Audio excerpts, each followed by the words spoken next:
মেয়েদের ষড়যন্ত্র হচ্ছে মারাত্মক ষড়যন্ত্র। এই ষড়যন্ত্রের মধ্যে যারা একবার ঢুকবে, এই ষড়যন্ত্র থেকে তার বের হওয়ার কোনো সুযোগ।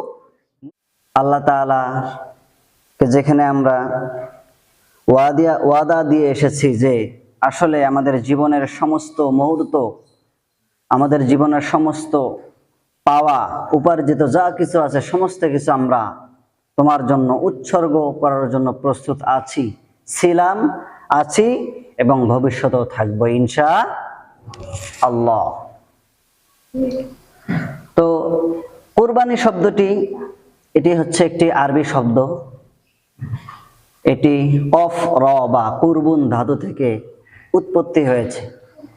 এর আবিধানিক অর্থ হচ্ছে নিকটবর্তী হওয়া, কাছে যাওয়া।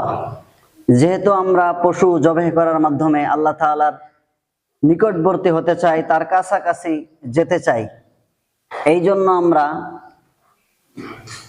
জিলহজ মাসের 10 তারিখ থেকে শুরু করে 12 তারিখ পর্যন্ত নির্দিষ্ট হালাল পশুকে জবাই করার নামে কোরবানি বলা হয়। এই কোরবানি শুধু আমার আপনার জন্য তথা উম্মতে মুহাম্মাদের জন্য দায়িত্ব ছিল না। এই কুরবানি বিগত যত নবী রাসূল এসেছিলেন প্রত্যেক নবী এবং রাসূলদের উপরে এই কোরবানির বিধান আল্লাহ তাআলা দিয়েছিলেন। আল্লাহ তাআলা বলেন যে ওয়ালিকুল্লি উম্মাতিন জাআলনা মানসাকাল লিয়াযকুরু ইসমাল্লাহি আলা মা রাযাকাহুম মিন বাহিমাতিল আনআম, যে আমি প্রত্যেক জাতির উপরে কুরবানির বিধান দিয়েছিলাম যাতে করে মিন বাহিমাতিল আনআম, যাতে করে তারা আমার নামে পশুকে জবাই করতে পারে, আমার নামে কোরবানি দিতে পারে। কিন্তু মূলত এই কোরবানির যেখান থেকে উৎপত্তি হয়েছে, উৎপত্তি ছিল এক নারীকে কেন্দ্র করে। কয় নারীকে কেন্দ্র করে?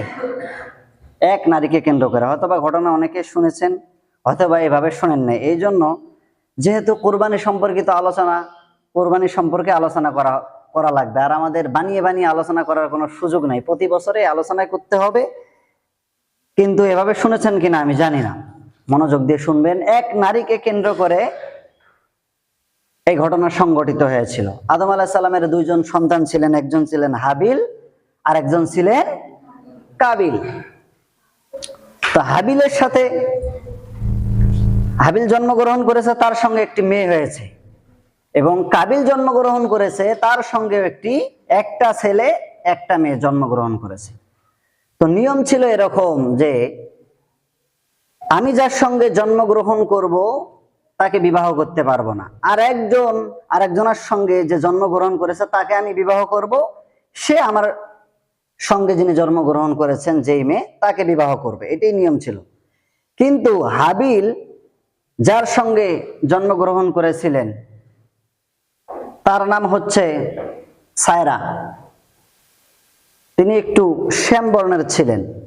কাবিল তাকে বিবাহ করতে নারাজ, যে আমি তাকে বিবাহ করব না, আমি আমার সাথেরটাকে বিয়ে করব, আকলিমাকেই বিয়ে করব আমি। আকলিমা একটু দেখতে ভালো, ফর্সা, সুন্দরী, আকলিমা ছাড়া আর কাউকে বিবাহ করবে না এই কাবিল। কিন্তু সে বললে তো হবে না, তার কারণ একটা নিয়ম শৃঙ্খলা আল্লাহ তাআলার পক্ষ থেকে দেয়া হয়েছে। কিন্তু কাবিল নারাজ, কাবিল অসন্তুষ্ট, কাবিল মানবেই না। তো আদম আলাইহিস সালাম বললেন যে না, এভাবে হবে না, তোমরা কুরবানি দাও আল্লাহর জন্য, কুরবানি দাও, আল্লাহ ফয়সালা করবেন, কাদের কুরবানি গ্রহণ করবেন ফয়সালা দিবেন আল্লাহ তার মাধ্যমে। তো হাবিল ছিল রাখাল, সে মেষ, দুম্বা এগুলো চড়াতো। হাবিল সুন্দর একটি দুম্বা আল্লাহ রাস্তায় কোরবানি করলো। আর কাবিল ছিল কৃষক, সে শস্য উৎপাদন করত, সে কিছু শস্য আল্লাহর রাস্তায় দিল, কোরবানি করলো। কিন্তু হাবিলের যে কোরবানিটা, এটি আল্লাহ তাআলার সন্তুষ্টর জন্যই ছিল, তার আলাদা কোনো চাওয়া পাওয়া ছিল না। কিন্তু কাবিলের কোরবানির পিছনে কারণ ছিল যে আমার কোরবানিটা কবুল করুক আর ওই মেয়েকে আমি বিবাহ করি, তার চাওয়া পাওয়া অন্য ছিল, তার আল্লাহ তাআলার সন্তুষ্টির জন্য তার কোরবানিটা ছিল না। এই জন্য আল্লাহ তাআলা কাবিলের কোরবানিকে কবুল করলেন না, আগুন এসে হাবিলের মাংসগুলো জ্বালিয়ে দিয়ে গেল, পোড়ালো। এটার দ্বারা প্রমাণিত হলো যে হাবিলের কোরবানিকে আল্লাহ তাআলা কবুল করে নিয়েছেন। জোরে বলে সুবহানাল্লাহ। তো হাবিলের যখন কোরবানি কবুল করা হলো, কাবিল অসন্তুষ্ট। কাবিল বলল যে আমি তোমাকে হত্যা করব। তাহলে এই হত্যাকাণ্ড সংগঠিত হচ্ছে কাকে নিয়া? মেয়েকে নিয়ে। কাকে নিয়া? নারীকে নিয়ে। বুঝতে হবে ইন্না কাইদা কুন্না আযীম, মেয়েদের ষড়যন্ত্র হচ্ছে মারাত্মক ষড়যন্ত্র।